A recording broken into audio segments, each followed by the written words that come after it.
வணக்கம் மக்களே, நான் தான் உங்கள் சபரீஷ். ஸோ இது வந்து பார்த்திங்கன்னா திங்கட்கிழமைக்கு எடுத்த வீடியோ. ஸோ கொஞ்சம் வேலைப்பள இருந்ததுனால் எடிட் பண்ணி போடுறதுக்கு நமக்கு கொஞ்சம் தாமதமாகிடுச்சு, மன்னித்து விடுங்கள். ஸோ அப்படியே நம்ம கேன்டீன் வந்துட்டு ஒரு முட்டை தோசை சாப்பிட்டு கிளாஸுக்கு போயிட்டோம்.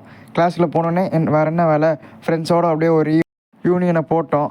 ஸோ அப்படியே நம்ம ஃப்ரெண்ட்ஸுங்களும் கொஞ்ச நேரம் அப்படியே பேசிவிட்டு அப்படியே கிளாஸஸ்லாம் போயிட்டு இருந்துச்சு. அப்படியே மத்தியானம் கிளாஸ் முடிச்சோன்னே எப்பவும் போல் நமக்கு லஞ்ச் பிரேக் விட்டாங்க 1 o'clock.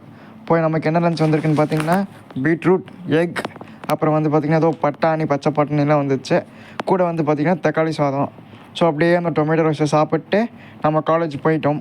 ஸோ போயிட்டு எப்பவும் போல தான் மக்களே 4 மணி ஆனால் கிரிக்கெட் விட கிளம்பிட்டோம். இன்றைக்கி என்ன தெரியுமா ஒரு சோகமான விஷயம், இன்றைக்கி நெட்ஸ் வந்து பார்த்திங்கன்னா ஃப்ரீயாக தான் இருந்தது. ஆனால் விளையாடுறதுக்கு யாருமே இல்லை. நாம் மட்டும் என்ன பண்ண முடியும், ஒன்றும் பண்ண முடியாது. ஸோ சோகத்தோடு கொஞ்சம் அப்படியே ஜாகிங்கு, ஸ்ட்ரெச்சிங்லாம் முடித்தோம். அப்படியே கொஞ்சம் மழை தூர ஆரம்பிச்சிருச்சு. என்னடா இது நமக்கு வந்த சோதனைங்கிற மாதிரி அப்படியே அங்கேயே உட்காந்துட்டு இருந்தோம். ஒரு 5 நிமிஷம் வந்து பார்த்திங்கன்னா மழை விட்டுருச்சு.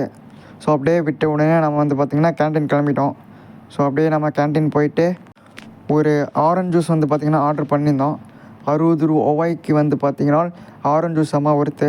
அப்படியே உட்காந்து நம்ம ஃப்ரெண்ட்ஸோடு பேசிகிட்டு இருந்தோம். பேசி முடிச்சுட்டு வந்தால் நமக்கு டின்னர் வந்துருச்சு. என்ன டின்னர் வந்து பார்த்திங்கன்னா இட்லி, அப்புறம் கார சட்னி. ஸோ ஒரு வாய் தான் வச்சேன், நமக்கு ஒன்றும் செட் ஆகலை. என்ன பண்ணுறது, இதுதான் சாப்பாடு என்று சாப்பிட்டு இந்த வீடியோவை முடிச்சுக்கிறேன். டாட்டா.